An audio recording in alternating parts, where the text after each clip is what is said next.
London, September 17. Reuters British luxury sports car maker Aston Martin is looking to get more engaged in Formula One, Chief Executive Andy Palmer said on Sunday amid speculation of a title partnership with Red Bull and future engine involvement.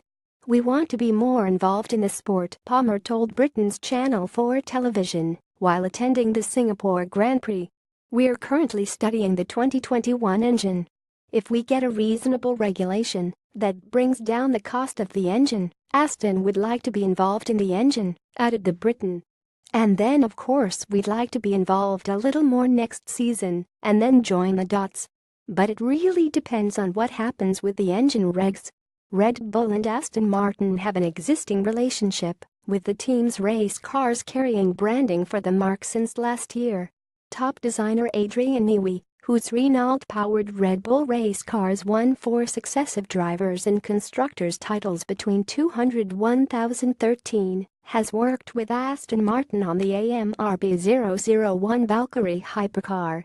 Media reports have suggested Aston could become Red Bull's title sponsor next season.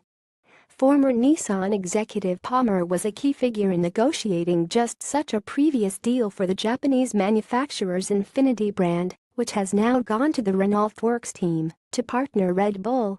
The British-based team currently use Renault engines, branded Tag Heuer.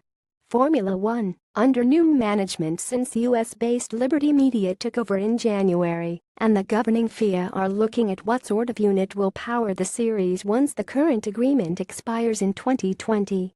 The aim is to bring down costs and allow a cheaper and less complex engine than the current 1.6-liter V6 turbo hybrid power units, one that could also encourage new manufacturers into the sport. Aston Martin, a 104-year-old firm whose road cars have become closely associated with fictional British secret agent James Bond, last competed in Formula One in 1960. The company is now owned mainly by Kuwaiti and Italian investors and is seeking to boost its share of U.S. markets.